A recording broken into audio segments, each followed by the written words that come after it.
ሰላም ጤና ይስጥልን የተወደዳችሁ ተመልካቾቻችን እንደምሰነበታችሁ ከአማራ ሚዲያ ኮርፖሬሽን የበዓል መርሃ ግብራችን ጀምሯል። ክርስትና እምነት ተከታዮች በሙሉ እንኳን ለጌታ ለኢየሱስ ክርስቶስ የትንሳኤ በዓል በሰላም አደረሳችሁ ማለት እንወዳለን። በዛሬው የትንሳኤ መሰናዷችን ደግሞ ሰውና ትንሳኤ የሚል ርዕሰ ጉዳይ ይዤላችሁ ወደ እናንተ ቀርቤያለሁ። በዚህ ርዕሰ ጉዳይ ደግሞ የጋበዝኳቸው የኔታ አስተራየ ገላው ይባላሉ። በአባይ ማዶ ፈለገ ሰላም ቅድስት አርሴማ ቤተክርስቲያን የፈለገ አእምሮ የአራቱ ጉባኤያት የምስክር መምህር ናቸው። መጻሕፍት ወንበር ዘርግተው እያስተማሩ የሚገኙ መምህር ናቸው። ከእሳቸው ጋር ነው ቆይታ የምናደርግ። እስከ መርሃ ግብራችን ፍጻሜ አብራችሁን ከኛ ጋር እንድትቆዩ የአክብሮት ግብዣችን ነው። የሚያስደስተኝ ሰው መሆኔ ተስፋ ትንሣኤውን ማመኔ የሚያስደስተኝ ሰው መሆኔ ተስፋ ትንሣኤውን ማመኔ። የኔታ አስተራየ እንኳን አደረሰዎት። እንኳን አብራ ደረሰን። እንኳን አብራ ደረሰን። ፈለገ አእምሮ ጉባኤ ቤት እንዴት እየሄደ ነው? ምን ይመስላል? ፈለገ አእምሮ ጉባኤ ቤት በብፁዕ አባታችን አቡነ አብርሃም መልካም ፈቃድ የመሰረት ድንጋይ ተቀምጦለት ፈለገ አእምሮ የሚለውን ስያሜ በብፁዕ አባታችን ተሰጥቶት እየተንቀሳቀሰ ያለ አሁን 20 የሚሆኑ ደቀ መዛሙርት አሉ በጉባኤው የሚማሩ። ፈለገ አእምሮ ጉባኤ ቤት እንደ ሐሳብና በቅዳችን አራቱን ጉባኤ አካተን ለመስጠት ነው። ሰውና ትንሳኤ ያለው ግንኙነት ምን ይመስላል? ሰውና ትንሳኤ ልዩነት የላቸውም። ጥንቱን ሰው ሲፈጠር ለትንሳኤ የተዘጋጀ ፍጥረት እንደሆነ በአፈጣጠሩ ይታወቃል። ይኸውም ሌሎቹን ስነ ፍጥረታት ስንመለከት ለምሳሌ እንስሳትን ብንመለከት በአራት እግር ተጎንብሰው የሚሄዱ እንዲህ ናቸው። ሰው ግን ቀጥ ብሎ መፈጠሩ በዕለተ ዓርብ ሲፈጠር በልባቸው እንደሚሳቡት በክንፋቸው እንደሚበሩት በእግራቸው እንደሚሽከረከሩት ብቻ ሳይሆን ቀጥ ብሎ እንዲቆም እንዲሄድ የሆነ ፍጥረት ነውና ይሄ ትንሳኤን የሚያሳይ ፍጥረት ነው። ከዚያ ባሻገር ትንሳኤ የሚነገርለት ፍጡር ሰው ነው። ሰው ነው ትንሳኤ የሚነገርለት። በፍጥረታት ደረጃ ትንሳኤ የሚነገረው ለመላእክት አይደለም፣ ለሌሎች ፍጥረታት አይነገርም። ትንሳኤ ለሰው ብቻ ነው የሚነገረው። እንግዲህ በትንሳኤው ሁለት አይነት የትንሳኤ አይነት ቢኖርም ወደ ኋላ የምናመጣው ሆኖ የዘለ ክብርና ዘለ ሐሳር የሚባሉ አሉት እንጂ ትንሳኤ የሚስማማው ፍጡር ሰው ነው። እንዲነሳ ተደርጎ የተፈጠረ በስነ ፍጥረቱ እግዚአብሔር የገለጠው በዚያ ልክ ነው። በስነ ፍጥረትና በታሪክ ደረጃ ስናመጣ እንደው በበዓል አከባበሩ ደረጃ ስንመጣም አምላከ ቅዱሳን እግዚአብሔር የትንሳኤ መርሃ ግብር ያከናወነለትና ለባህሪው የማይነገረውን ትንሳኤ ወተንሳ እግዚአብሔር ተነሳ ተብሎ የተነገረው እግዚአብሔር ለሰው ልጆች ያደረገውን የጸጋ ምስጢር የሰው ልጅ በጸጋ ነው የሚነሱት። አምላክ በባህሪው ነው የሚነሳው። ትንሳኤው የሰው ልጅ ሲነሳ ግን አምላክ ነው የሚያስነሳው። አስነሽ የሚሰው ፍጡር ነውና አምላከ ቅዱሳን እግዚአብሔር በህቱም መቃብር ክፈቱልኝ የተገጠመው ድንጋይ ይዞ የማያስቀረው በህቱም መቃብር መነሳቱ የኛም ትንሳኤ ልክ እንደዚህ እንደሚሆን ያሳያል። ተቀብረንባት የምትኖረዋ ምድር ታልፋለች። ተቀብሮ የነበረው ማንነታችን ግን ለዘላለም ይኖራል እና ያንን ሲያሳየን አምላከ ቅዱሳን እግዚአብሔር የትንሳኤውን ምስጢር ራሱ ተነስቶ የሰው ልጆች ትንሳኤም እንዲህ ነው። ተንሥኦ ሥጋቴነ እሱ ተነስቶ የኛን ትንሳኤ አበሰረን አራያ ሆነን ተብሎ ተነግሯል።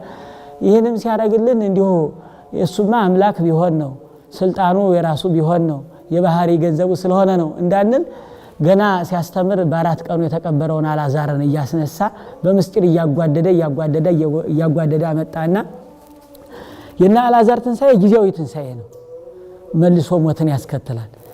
በእነ አልዓዛር ትንሳኤ ተስፋ እንዳንቆርጥ ዘላለማዊ ትንሳኤውን በሱ አበሰረን እና ሰውና ትንሳኤ ለዘላለም የሚኖርበት የሚያልፈውን ጸጋ ገንዘብ የሚያደርግበት የመሆኑን ምስጢር በዚያ ልክ አስረድቶናልና ሁለተኛውን ህይወት ዘላለማዊ ህይወት ጀምረን አምላካችን መስለን የምንኖርበት ከትንሳኤ በኋላ ያደረጋቸውን ስንመለከት ማድረግ ነው። ምድረ ተላልኮ ምድረ ሰብ ኩሉ ሀቤ እኔ እንዲህ ሳርግ እንዳያችሁ እናንተም እንዲሁ ታርጋላችሁ ብሎ ከትንሳኤ በኋላ አምላካችን መስለን የምንኖርበትን ዘላለማዊ መንግስተ ሰማያት የምትባለው ቦታ ዛይኔሬ አይን ያላያት ገና በብዙዎች ልቡና እየታሰበች ያለች አምላከ ቅዱሳን እግዚአብሔር ለወዳጆቹ የሚሰጣትን ቦታ ብናገኝበት ትንሣኤ ነው። እኒህንም በስነ ፍጥረት ሁሉ እንደ ምሳሌ ያሳይቶናል። መምሸቱ የመሞታችን መንጋቱ የመነሳታችን እህሉ አዝሬቱ መዘራቱ የመሞታችን መብቀሉ የትንሣኤያችን። ምክንያቱም ትንሣኤያችንን ከብዙ ስነ ፍጥረት እንድንማር አሁን እነዚያ ጥቅም አላቸው ማለት አይደለም። በመምሸት በመንጋቱ አዝሬቱ በመዘራቱ በመታጨዱ ለነሱ የሆነ ነገር የሚገኝ ሆኖ አይደለም። እነዚያ ለኛ ጥንቱን መፈጠራቸው እንድንማርባ ለአንክሮ ለተዘክሮ ነው ስነ ፍጥረቱ የተፈጠሩትና እኛን ያያየን ትንሣኤ እንዳለን ምንረዳ ትንሣኤያችን አክብረን ምንይዝ ለክብር ትንሣኤ እንድንበቃ ለክብር የሚያበቃውን ስራ የምንሰራ የሁሉም ሰው ዓለም የመናኙም የባለትዳሩ የመጨረሻ የህይወት መደምደሚያው ትንሣኤ ዛቲ እለት ንትፈሳው ነታሰይባቲ ደስ ብለን ባውስተ ፍስሐው ለእግዚእከ ወደ ጌታ ደስታ ግባ ምንባልበት እናትና የሰው ልጅና ትንሣኤ የማይለያይ ስራዎቹም እንቅስቃሴዎቹም በሙሉ ለትንሣኤ የሚያበቃ ስራ ለመስራት ነው። የሚያስደስተኝ ሰው መሆኔ ተስፋ ትንሣኤውን ማመኔ የሚያስደስተኝ ሰው መሆኔ ተስፋ ትንሣኤውን ማመኔ። አምላክ ከሰማይ ሰማያት ወረደ ከድንግል ማርያም ተወልዶ በዚህ ምድር ተመላልሶ እስከ ሞት ድረስ ወደደው፣ እስከ መቃብር ድረስ አፈቀረው። ይህ ማፍቀሩ ይህ ሰውን መውደዱ አምላክ ሲሆን በቃሉ ማዳን ሲችል ይህ ሁሉ ማድረግ እንደው በሞት ማዳን ለምን ፈለገ? ግሩም ነው። አምላክን ለሞት የዳረገውና መሞት ለምን አስፈልገው ለሚሉት በሰው ልጅ የተፈረደው ሞት ስለነበር እዳው ወደ ሰው ልጅ የመጣው በበላህ ቀን ትሞታለህ ነው ያለው ራሱ እግዚአብሔር። በበላህ ቀን ትሞታለህ ብሎታል። የሰው ልጅ ሟች ሆኗል። ስለዚህ በሰው ህይወት ዘልቆ የገባው ሞት ስለሆነ መጀመሪያው አምላክ ራሱ ዝም ብሎ ሰው ሳይሆን ማዳን ይችላል። ነገር ግን የበደለው ሰው ነውና የበደለውን ለማዳን ሰው መሆን አለበት። ሰው ደግሞ እነ ኢሳይያስን እነ ኤርምያስን እነ ሕዝቅኤል ዳንኤል አብርሃምን ይስሐቅ ያዕቆብን የመሰሉ ታላላቅ አባቶች ዓለም ተስተካክሎ እንደ ጦር ጉረሮ እንደ ፈረስ ጆሮ ሲበድል ከበደል የነጻ መከራ እንኳ እንደ ተአምር ብቻውን እስከ ልጆቹ ያልነካው ንፍረውሃና ፍለውሃ ተገናኝተው ምድርን ሲያቀልጧት በዚያ ተአምር ውስጥ ያለፈው የእግዚአብሔር ወዳጅ ኖህም ነበረ። ታዲያ እንደዚህ አይነት የእግዚአብሔር ወዳጆች እያሉ ለምን ሰው ከሆነ የበደለው ሰው ከሆነ የሚያድነው እነሱ ማዳን አይችሉም ሲባል እነዚህ ሁሉ በአዳም ዘር ውስጥ የመጡ ናቸው። የአዳም ባህሪያቸው ሆኗል። የአዳም ባህሪያቸው ሲሆን የአዳም በደልም አብሮ በደላቸው ሆኗል። በዚህ ምክንያት ንጹህ መሆን መቻል አለበት። ሰው መሆን አለበት። ሰው ብቻ መሆን አይደለም፣ ንጹህ ሰው መሆን አለበት። እዳው የሌለበት ንጹህ መሆን አለበት።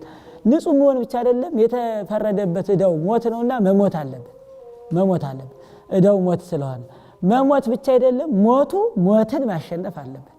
ሞትን ማሸነፍ አለበት። እኒህ ሊያደርጋቸው የሚችልና የቻለ እግዚአብሔር ነው። ስለዚህ አምላከ ቅዱሳን እግዚአብሔር ሰው የሆነበትና ለሞት የተዳረገበት ዋና ምክንያት የበደለው ሰው ነው። በበደለው ላይ የተፈረደበት እዳ ሞት ነው። እዳው ሞትን በሞቱ ድል ይረሳለት ዘንድ አይመዛዘንም። ሌላው አምላካዊ ቃሉ ፍትህ ስለሆነ ፍትህርት ነው ለእግዚአብሔር። ስለዚህ እንደ ፈታሄነቱ እግዚአብሔር በሰው ላይ የተፈረደው ሞት ስለነበር ሞትን ድል መንሳት የሚችል እርሱ ነውና ሞትን ድል ለመንሳት ሞተ። ሞትን ለማሸነፍ ሞተ። የሞትን እዳ ዘዚአነ ሞተ ነሳ ወእንቲአሁ ሕይወተ ወሀበነ ይላል ማርሶሪያዊ ቅዱስ ኤፍሬም። የኛን ሞት ገሎ የእርሱን ሕይወት ለኛ ይሰጠን ዘንድ አምላክ ስጋ ለብሶ በሰውነት ባህሪው 33 ዓመት ከ3 ወር ዙሮ አስተምሮ ሙቶ ሞትን ድል ነስቶ የሱን ሕይወት ለኛ ሰጠን። አተነ የነበረው ሕይወትን ሰጠን። ወርሶንና በውስጣችን ዘልቆ ይታይ የነበረው ሞትን ገደለልን። ሌላኛውና ሁለተኛው ግን አምላክ ምን ያክል እንደሚወደን ፍቅሩን መግለጽ ነው። ጽውረ ተርየ ለተወዲዮ ውስተ መቃብር እንዘለሊሁ የነብር ውስተ ሰረገላ ኪሩቤል ይለዋል ሊቁ። በዘባነ ኪሩቤል የሚኖረው አምላክ የሰው ልጅ እስከምን ድረስ ይወደዋል ሲባል በዚህ ዓለም ምን አያቸው የፍቅር አይነት አሉ።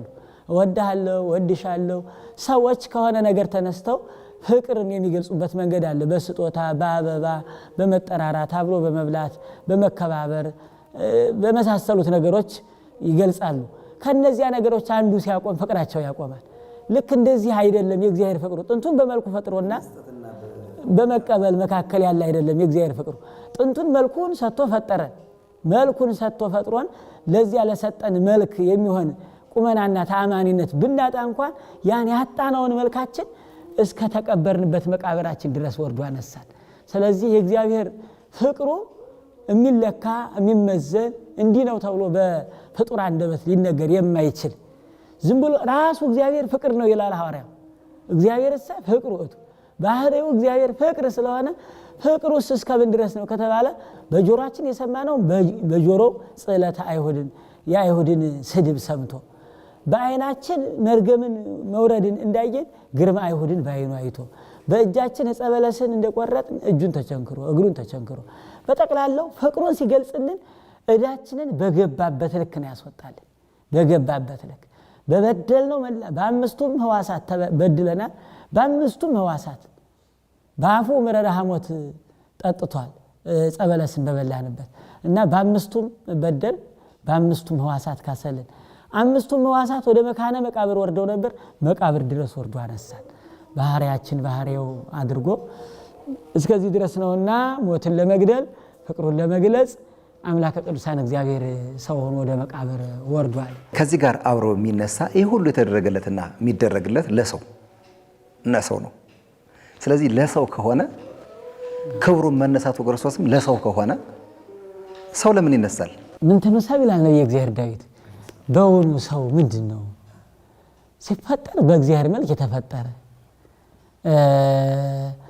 መላእክት ረዳት እንዲሆኑለት የተፈጠሩለት ምክንያቱም የሌሎችን ስነ ፍጥረታት አፈጣጠርና የሰውን አፈጣጠር ስንመለከት አንድ መልካም የሚወደድ እንግዳ ከመምጣቱ በፊት ቤትን አዘጋጅቶ ጎዝጉዞ አንጥፎ ሊደረግለት የሚገባው የመስተንግዶ ጉዳይ በሙሉ ከተዘጋጀ በኋላ እንግዳው ግባ ይባላል ወደ ቤቱ ልክ እንደዚያ እግዚአብሔር ስነ ፍጥረትን ከእሁድ ጀምሮ ያጓደደ በባህር በየብስ በዓለም በገዳም በጫካው በሜዳው በሁሉ ያሉትን ስነ ፍጥረት እንደያስፈልጊነቱ ከሰማይ በታች ከምድር በላይ ያሉትን ፍጥረታት ሁሉ ፈጠረለትና ክብሩን መግለጽ ነው እኮ ይሄ ምን ያክል እግዚአብሔር ሰው እንዴት ያለ ክቡር ፍጥረት እንደሆነ መጨረሻ ላይ እኒ ሁሉ ከተፈጠሩ በኋላ ሰውን ፈጠረና እንደሌሎቹ ፍጥረት እንዳልሆነ ፍጥረቱን ሲለይ ጠቅለል አድርጎ ከሰማይ በታች ከምድር በላይ ያለው ሁሉ ያን ሲፈጥር የሰነበተው ግዛ ነው ስለዚህ ምን ትኑ ሰባለ ነው የእግዚአብሔር ዳዊት እንደው ሰው ምንድነው ለክብር የተፈጠረ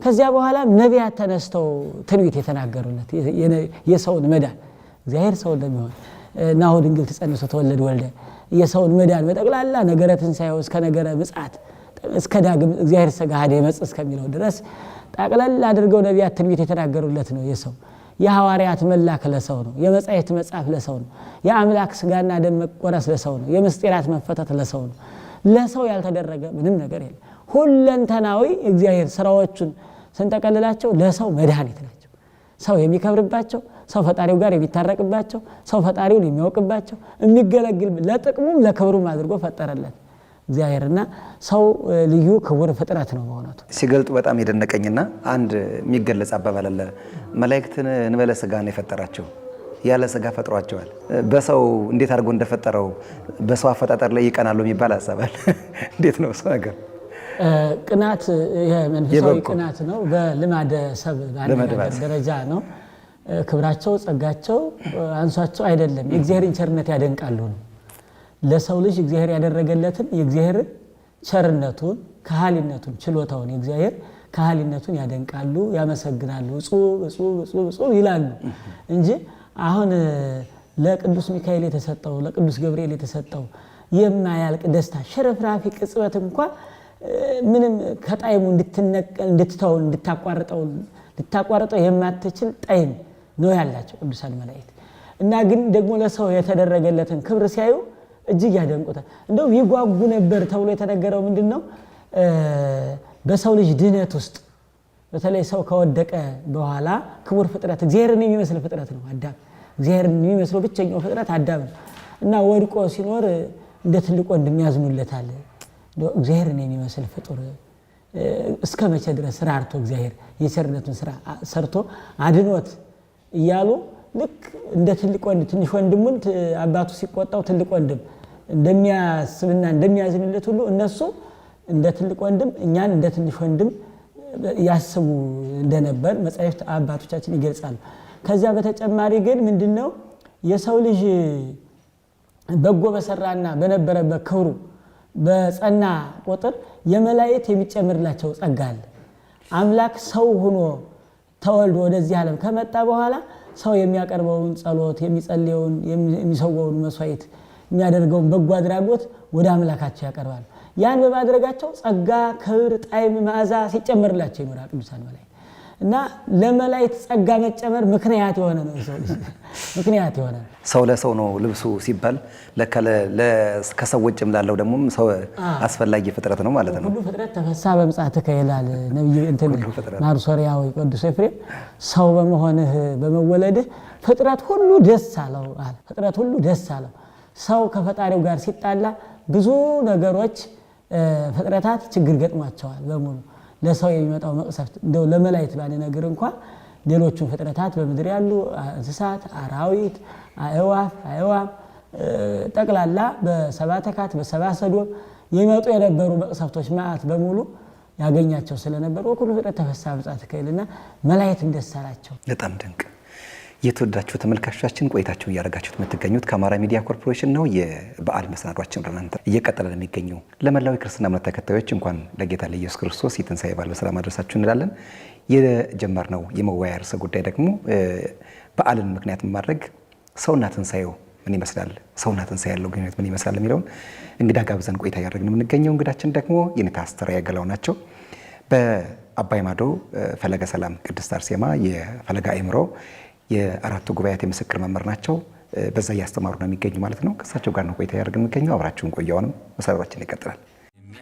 የሚያስደስተኝ ሰው መሆኔ ተስፋ ትንሣኤውን ማመኔ የሚያስደስተኝ ሰው መሆኔ ተስፋ ትንሣኤውን ማመኔ ከሰማይ በታች ከምድርም በላይ ያለውን ግዛ ንዳ ተብሎ የተነገረለት ፍጥረት ለምን ወደቀ?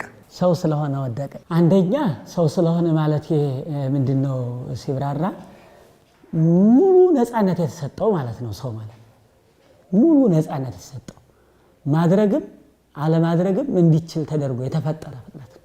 እግዚአብሔር ይህን ሁሉ ክብር ከሰጠ በኋላ ከዚች እንዳተርፍ ብሎ አይደለም ያስቀመጠው። ማድረግ የሚችል ፍጥረት ሞትን ከመረጠ መሞት እንዲችል የራሱን ፈቃድ ተጠቅሞ ማለት። ስለዚህ ሰው ማለት ፍጹም ነፃ ፈቃድ የተሰጠው ስለሆነ ሰውነቱን ተጠቅሞ ወደ ድቀት ወረደ፣ ወደ መውደቅ፣ ወደ መውረድ ከተሰጠው ክብር ይልቅ ያልተሰጠውን መረጠ። የመጀመሪያው ይሄ ነው። ሁለተኛው ግን በጠላት በተንኮለኞች ነው።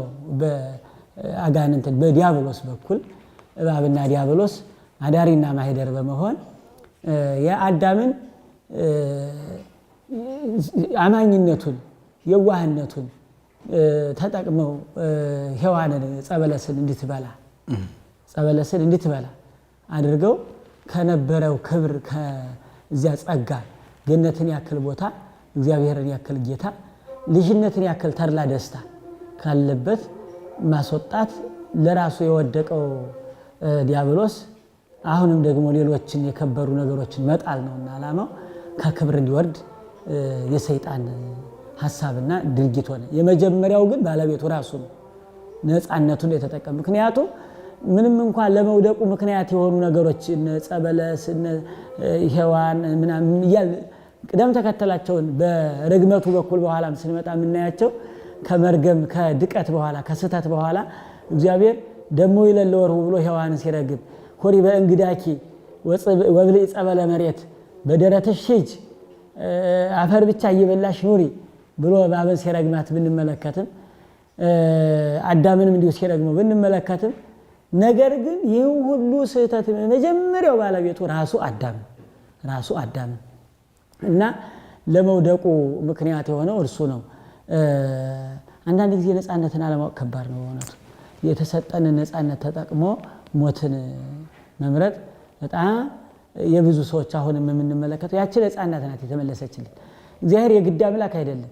ጥንቱን ሲፈጥረው በነፃነት ነው የፈጠረው። ለምን ቢባል በነፃነት የማይኖር አድርጎ ፈጥሮት ቢሆን ምን ያስከትላል? ለምን ነፃነትን ሰጠው የሚሉ ጥያቄዎች ቢነሱ አዳም ካላመለከው በእግዚአብሔርነቱ ላይ ሕጸጽ የሚገጥመው ይመስል ነበር። ምክንያቱም ግድ አምልከኝ ያለው ይመስላል። ስለዚህ ፈቅዶ የሚያመልከው እንጂ አዳም ተገዶ የሚያመልከው ፍጡር አይደለም። አሁንም ለዚያ ነው እግዚአብሔር የሚያምኑትንም የማያምኑትንም ፀሐይ ያወጣል፣ ዝናብ ያመጣል፣ ነፋሳትን ሁሉ ነገር ይሰጣል። እግዚአብሔር በእኛ ማምለክና አለማምለክ እግዚአብሔር በአምላክነቱ ምንም የሚጨመርለት የሚቀነስለት ነገር የለም። የሚጨመርለት የሚቀነስበት ነገር ስለሌለ አዳምን በነፃነት እንዲኖር ፈጠረ። ነፃነቱን ተጠቅሞ የሰው ልጅ ያችን የተሰጠችውን ነፃነት ተጠቅሞ እግዚአብሔር ከነገረው ይህን በበላህ ቀን ትሞታለህ፣ ውጤቱንም ነው የነገረው። ይህን በበላህ ቀን ትሞታለህ፣ ይህን አትብላ ብሎ ነግሮታል። ይህን ከነገረው በኋላ እግዚአብሔር የነገረውን ከመጠበቅ ይልቅ ሰይጣን ይህንን ብትበላ አምላክ ትሆናለህ ብሎ የነገረው በአቋራጭ መክበር ተመልክቶ አዳም አምላክ ለመሆን ዮሐንስ አፈወርቅ በጣም ይህን ሲገልጽ ምን ጊዜው ሰው መሆን ሰለቸው ይላል። አሁን ሰይጣን መጥቶ አምላክ ትሆናለህ ቢለው እንኳ የኖረው 7 ዓመት ነው። እንደኛ እንኳ ታክሲ ተራ ሰልፍ የለ፣ ጤና ጣቢያ ሰልፍ፣ ገነት ሁለት ነው የሚኖሩት። የሚበላ አልጠፋ፣ ብዙውን ፈቅዶ አንዲት ነው የከለከለው። ለዚያውም ደግሞ የምታጎልበት ነገር የለም። ትቷት ኑሯል 7 ዓመት የጎደለበት ነገር የለም። እና ገነት ሰለቸችው። ሰው ነፃነቱን እስከዚህ ድረስ ምን ጊዜው ሰው መሆን ሰለቸውና አምላክ መሆን ተመኘ። ነፃነትን ተቆጣጥሮ እንደ መምራት ያለ ትልቅ ኃላፊነት የለም በመሰረቱና ነፃነቱን ተጠቅሞ ከሰውነት ወደ አምላክነት እሄዳለሁ ብሎ የእግዚአብሔርን ቃል ከማመን ይልቅ የሰይጣንን ቃል በማመኑ እምነቱ ጎደለበት። ብዙ ነገር ያደረገለትን እግዚአብሔርን ትቶ ምንም የማያውቀውን የሰይጣንን ቃል ያው በአንድ ቀን 7 ዓመት ከተፈጠረ አዳም ከተፈጠረ 7 ዓመት ነው። ሌሎቹ ፍጥረታት ሳይቀር እየመጡ አርደህ ብላን አልበህ ጠጣን እስከ ማለት የደረሱ የተገዙለት በእነዚያ ሁሉ ቸርነቱን የገለጸለትን እግዚአብሔርን 7 ዓመት ሙሉ ታምኖለት የኖረውን እግዚአብሔርን በመልኩ መፍጠሩ፣ በእጁ መዳበሱ፣ ሕያዊት ነፍስ እስትንፋስን እፍ ብሎ ማሳደሩ ይህ ሁሉ ለአዳም ትልቅ ክብር፣ ጸጋ፣ ዋጋ ነበር። ነገር ግን ይህ ሁሉ አስቦ እግዚአብሔር ለእኔ ፍቅሩን በዚህ ገልጿል፣ እኔስ ለእግዚአብሔር ፍቅሬን በምን እገልጻለሁ? እችን አታድርግ ያለኝን ነገር ምን ይላል በዮሐንስ ወንጌል? የሚወደኝ ቢኖር ትእዛዜን ይጠብቃል። ትእዛዜ የሌለችው እርሱ እኔ የለውት አይወደኝም። ትእዛዝን ማክበር መጠበቅ የመውደድ የፍቅር እግዚአብሔር መገለጫ ስለሆነ እና አዳም በእግዚአብሔር ላይ ያለውን ፍቅር ተአማኒነት አጣ። በዚያ ላይ አደራ ጠባቂነቱ የአዳም ተመዘነ፣ ተለካ፣ ታየ። ምክንያቱም ዕፀ በለስ የተሰጠችው ጥንቱን ለአደራ የሚበቃ ፍጥረት ነው ወይ ነፃነቱን ተጠቅሞ ሌባ ሰው ሲሰጡት እግዚአብሔር ይስጥልኝ ይላል ይባላል። ያንን እንግዲህ አደራ እየሰጠኸው አደራ ኑርልኝ ብለህ ሲሰጠው እግዚአብሔር ይስጥልኝ ካለ ያን ነገር በልቶታል እንደማለት ነው። እና አዳም እግዚአብሔር የሰጠውን ፍጥረት እግዚአብሔር ይስጥልኝ ብሎ ተቀብሎ እንደመብላት አይነት ነው። እና እምነቱን አጎደለ፣ ማንነቱን አጣ፣ በአቋራጭ ከብራለሁ የሚል ተምኔት ከታማኙ እግዚአብሔር ይልቅ የማይታመን ሰይጣንን ተከተለ። የሚከተሉትን አለማወቅ በጣም ከባድ ነው በእውነቱ። የሚከተሉትን የሚያዳምጡትን የሚሰሙትን ለይቶ መስማት ያስፈልጋል። ሰው ማለት አይምሮ ጠባይ ያለችው በተፈጥሮ ሲፈጠር አዋቂ ተደርጎ የተፈጠረ። ማወቅ ማለት ደግሞ ክፉን ከበጎ መለየት ማለት ነው እንጂ ሌላ ይሄ ወደ ሞት የሚዳርግ አይነት ዕውቀት አላቸው የሚባሉ ሰዎች ምን ትርጉም የለውም። ራሱን ቢያንስ ለህይወት የሚያበቃ ስራ እንዲሰራ የሚያደርግ ሰው ሲኖር እግዚአብሔርም ሰው ሆኖ የካሰልን እሱ ነው። ተደራራቢ መከራዎችን 13ቱ ሕማማተ መስቀልን የተቀበለው ተደራራቢ ነገሮች ነው በአዳም ላይ የደረሱበት መከራው። በቃ በጣም እግዚአብሔርን ያክል ጌታ አጣ። በጣም እግዚአብሔርን ከማጣት የበለጠ ኃጢአት ማለት እግዚአብሔርን ማጣት ማለት ነው። እግዚአብሔርን አጣ። ያ በየጊዜው እየመጡ ስነ ፍጥረታት ሁሉ የእግዚአብሔር የሆኑት ሁሉ የሚሰግዱለት አዳም ከእግዚአብሔር ሲጣላ በሙሉ እግዚአብሔርንም የእግዚአብሔር የሆኑትን በሙሉ አጣ። ከገነት ተባረረ። በጣም የሚያሳዝነው ነገር ግን የጸጋ ልብስ ለብሶ የነበረው ልክ ክርስቶስ በትንሣኤ ለብሶት የተነሳው የብርሃን ልብስ አዳም 7 ዓመት ለብሶት የነበረው ያንን ልብስ በቅጽበት አጣና ሰውነቱን በቅጠል ሸፈነ። በዕለተ ሰብስ ከተፈጠሩ ከሳር በታይ ሆነ። ሰው አንዳንድ ጊዜ የተሰጠውን ጸጋ ክብር አላውቅ ሲል ከሳር በታች ሆነ። ለእርቃኑ መሸፈን ለችግሩ መፍትሄ ፍለጋ ወደ ቅጠል በለስ ወደ ሳር መጣ የሰው ልጅ እና ተደራራቢ ጉስቁልናዎች ደረሱበት። ጥቡ የነበረው ፈሪ ሆነ። ስም አውጣልን አርደብላን እያሉ ይመላለሱ የነበሩ ስነ ፍጥረታትን ሳይቀር ፈራቸው። የሚያስደስተኝ ሰው መሆኔ ተስፋ ትንሣኤውን ማመኔ የሚያስደስተኝ ሰው መሆኔ ተስፋ ትንሣኤውን ማመኔ ከሰማያት ወርዶ በምድር ላይ ተመላልሶ ተሰቅሎ ተገርፎ አዳነው። በትንሣኤውም ትንሣኤውን አሳየው። ይህን ካሳየው ታዲያ ያንን በመርሳት ውስጥ የሚኖር ሰው አሁን ተነስቷል ማለት እንችላለን? እንዲሁ ዓለም ውስጥ ያለውን ሰው አገራችን ውስጥ ያለውን ሁኔታ ሁሉ ስናየው ሰው ግን ተነስቷል እንላለን? አሁን ሁለት ነገር ነው እዚህ ላይ የሚያሳየው፣ አምላካዊ ግብርና ሰብአዊ ግብር ነው። በአምላክ በኩል ለትንሣኤ የሚያበቁ ነገሮች በሙሉ ተጠናቀውልናል፣ ተደርገውለታል። በቃ ፈጽሞ በቃ እንዴት እንደምንነሳ ዕዳ ተካፍሎ የሞት ደብዳቤ ተቀዶ ሞት መውጊያ ወዴት አለ፣ ሲኦል ሆይ ይዞ ማስቀረት ወዴት ነው ተብሎ ተመስክሯል በሐዋርያት በኩል ራሱ ክርስቶስ ያደረገው ስለሆነ። ከዚያ በኋላ የቀረው ምንድነው ከተባለ ገና ያልተፈጸመ እያንዳንዳችን የምንጠብቀው በእኛ በኩል ያለው ትንሣኤ ስንመለከት ለትንሣኤ የሚያበቁ ስራዎችን መስራት። በትንሣኤ ጊዜ ስንነሳ ያን ጊዜ ከማይን እንደ አይነ ጥቅሻ ፈጥነን ስንነሳ እንዘ ይጸውሩ ምግባራት ይሆሙ ነው። እያንዳንዱ ስራውን ይዞ ይነሳል። መነሳት አይቀርም። አሁን ምንድነው ከተባለ ዘለሐሳርና ዘለክብር የሚባለው ትንሣኤ ነው። ዘለሐሳር ከገቡ መውጣት የሌለበት የጨለማ ቦታ በገሃነም መኖር፣ ሲኦል ውስጥ ሲቃጠሉ መኖር። አሁንም መልኩም ያንኑ በሕይወተ ሥጋ ሳለ ስራ አስፈጻሚ ሆኖለት የኖረውን የዲያብሎስን መልክ ይዞ በክፉ ስራ፣ በጥላቻ፣ በግድያ፣ በተንኮል፣ በሴራ፣ በአገር አፍራሽነት፣ ሰውን በመግደል በማሳደድ ከመንፈሳዊ ስራ ውጭ በመሆን የሚያከናውኑ ነገሮች ምንም ጥርጥር የለውም ይነሳሉ። ተነስተው ግን የሚሄዱበት መውጫ ወደ ሌለው ጨለማ እንደሆነ ምንም ጥርጥር የለውም እርሱ ነው። እና የሰው ልጅ አሁን ከሚያደርገው ድርጊት ሀገራችን ላይ ከምናያቸው ነገሮች ተነስተን እንደው ለትንሣኤ ዘለክብር የሚያበቃ ነው ወይ የሚለውን ነገር ስንመለከት እኛ መደምደም አንችልም። እነዚህ አሁን የተሰጠን መመዘኛ መለኪያ መጻሕፍት አሉ። እንደው ግን አለመተባበሩ፣ ፍቅር ማጣቱ፣ አንዱ አንዱን ሸምቆ ሲገለው፣ አንዱ ለአንዱ ሞት ሲያጠምድ፣ ሰው ከምንም በላይ ከሰይጣን ይልቅ ሰውን የሚፈራበት ዘመን ላይ የደረስንበት ስለሆነ በውኑ እንዲህ አይነቱ አካሄድ ምንድነው ከተባለ በፍጹም ትንሣኤ ዘለክብር የሚያስነሳ ስራ አይደለም። ያ ማለት ጠቀለን ግን እንዲህ ነው ማለት አንችልም። እግዚአብሔር የሚያውቃቸው ኤልያስም አንተ የማታውቃቸው እኔ የማውቃቸው 700 ካህናት አሉ ነቢያት አሉ ብሎ እንደተናገረ ሁሉ እኛ የማናውቃቸው እግዚአብሔር የሚያውቃቸው ጸንተው በአገልግሎት በሰብአዊነታቸው በትዳራቸው ጸንተው በምናኔያቸው ጸንተው በትምህርታቸው ጸንተው በሰብአዊነታቸው ጸንተው የሚኖሩ ብዙ ሰዎች አሉ። ምንም ጥርጥር የለውም። አብዛኛው እንደ ዓለም ደረጃ ሲታይ ግን እንደ በየፍርድ ቤቱ ቢታይ በየጤና ጣቢያው የሚወርቁ ህፃናት ሲታይ የሰው ጉዞ ሲመለከት እያንዳንዱ ጠጋ ብለህ ስትሰማው በጠቅላላ ይሄ የክፋቱ መስመር እንዳንነሳ የሚያደርግ ከልቡናችን ገና ተንስ አንተ የተኛ ተነስ ተብሎ በፊልጵስዩስ 4 ላይ የተነገረው ይሄ በቃ አንተ የተኛ ንቃ ተብሎ የተነገረው የአራተ ዝንጋይ ነው። ለዚያ ነው ቤተክርስቲያን በየጸሎቱ ተንስኡ ትላለች። አሁን ተንስኡ ማለት ቁመን ያለነውን እያስቀደስን ያለነው ሰዎች ተንስኡ ማለቷ የተኛ ኑሮ የተቀመጠ ኑሮ አይደለም።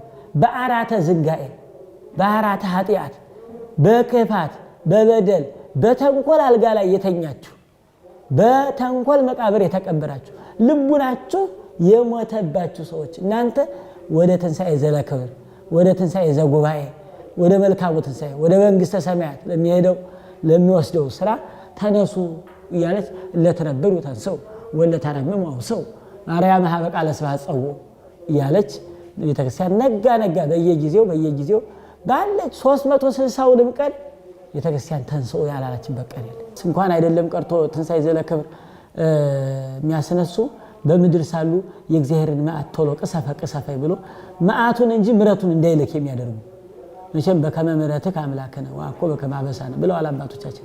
እንደ ቸርነት እንጂ እንደ በደላችን አይደለም ብለው እንደተናገሩት ሁሉ እንደ ቸርነቱ ስለሚያደርግልን እንጂ እንደ ስራችንስ እንኳን ትንሣኤ ዘለክብር የሚያስነሳ የተሰጠችንን 40 50 60 80 ዓመት እንኳን መኖር የማያስችል አይነት ነው የሚታየው። አለመግባባታችን፣ አለመረዳዳታችን፣ አለመናበባችን ይሄው በቃ እንደሚታየው ሁከት የሞላበት ነው። የሚያስደስተኝ ሰው መሆኔ ተስፋ ትንሣኤውን ማመኔ የሚያስደስተኝ ሰው መሆኔ ተስፋ ትንሣኤውን ማመኔ። በጾም ምክንያት ሰው ይነሳል አይደለ? ይነሳል፣ ወደ በጎ ተግባራት ይነሳሳል፣ ይነቃቃል።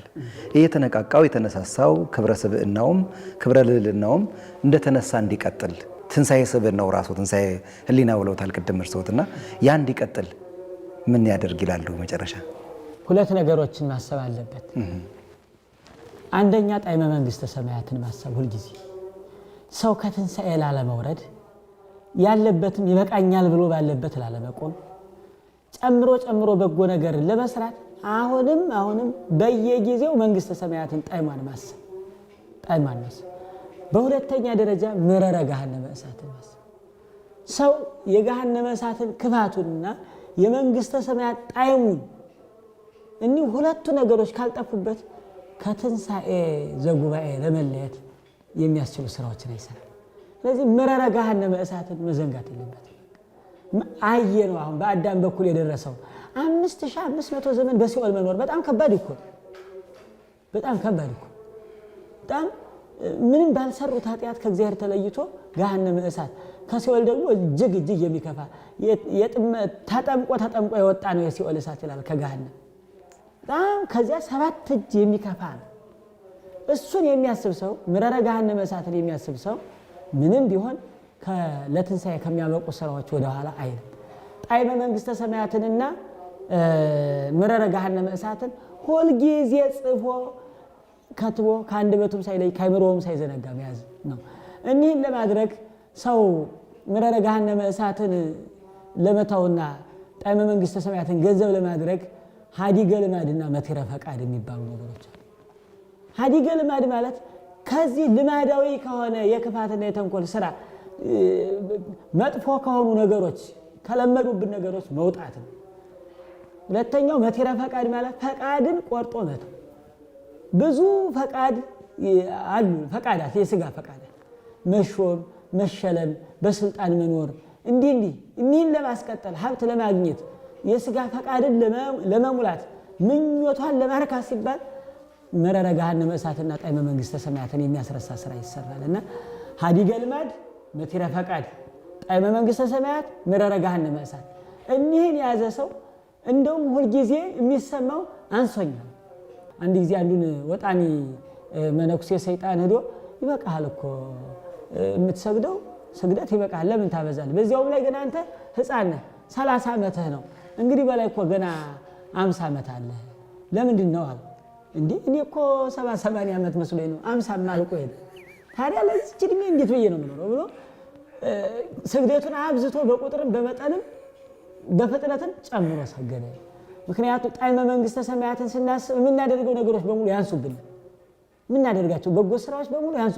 ጨምሮ ለማድረግ ነው የምንመኘው። ስራዎቻችን ሁሉ፣ ተምኔቶቻችን፣ እቅዶቻችን ሁሉ እንትን አለ። ያ ሲቀንስብን ግን እንደገና ወደ ኋላ እንመለስና ገና በልጅነት የሰራናትን አንዲት የጽድቅ ስራ እኔ እኮ እንዲህ አደረኩ፣ የቤተ ክርስቲያን ሲሰራ እኔ እኮ ይሄን አድርጊያለሁ፣ ለአንዲት ድሃ ይሄን መጽውች፣ ያችን በጎ ስራ ሳይረሱ ዝም ብሎ አንጠልጥሎ ይዞ መኖር ብቻ ይቀጥል። ይሄ አይደለም። የመንግሥተ ሰማያት ጣዕም ሲታሰብ ምንድን አድርጌ ነው ልገባ የምችለው? እያነሰበት ይሄዳል። ስራው እያነሰበት ፍቅሩ እየበዛለት እየበዛል ጣዕመ ጸጋ እየበዛለት ሲሄድ አመስግነው እንዳላመሰገኑ የሚያስደስተኝ ሰው መሆኔ ተስፋ ትንሣኤውን ማመኔ የሚያስደስተኝ ሰው መሆኔ ተስፋ ትንሣኤውን ማመኔ። መልካም እኔታ መጨረሻ እንኳን እናደረሳችሁ ማለት እችላለሁ።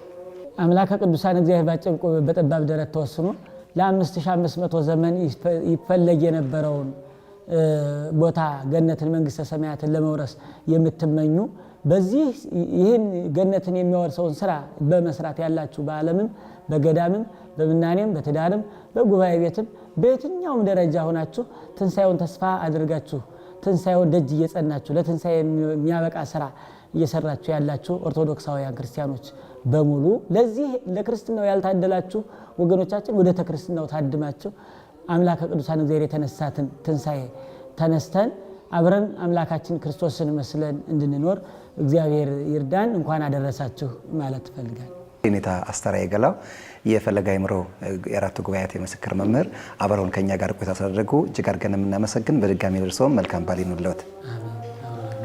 የተወዳችሁ ተመልካቾቻችን የዛሬ ትንሣኤ መሰናዶ መርሃ ግብራችን ይህን ይመስል ነበር። ወደ እናንተ ሰውና ትንሣኤው ምን ይመስላል የሚለውን የሰውን ክብሩን ልዕልናው ምን ይመስላል፣ እንዴት ወደቀ፣ ለምን ወደቀ፣ እንዴት ተነሳ፣ የሰው መውደቅ እስከምን ድረስ ደግሞ የአምላክ ደግሞ መውደድ እስከምን ድረስ እንደሆነ አየን። ከዛስ ደግሞ ይሄ ልዕለ ክብራችን ልዕለ ስብዕናችን ደግሞ እንዴት ተጠብቆ መቀጠል ይችላል የሚለውን ደግሞ ዳሰሳ አደረግንበት። አብራችሁን ከኛ ጋር ስለቆያችሁ በድጋሚ እጅግ አድርገን እናመሰግናለን። በድጋሚ እንኳን አደረሳችሁ ማለት እንወዳለን። ጤና ይስጥልን። መልካም በዓል ይሁንላችሁ። የሚያስደስተኝ ሰው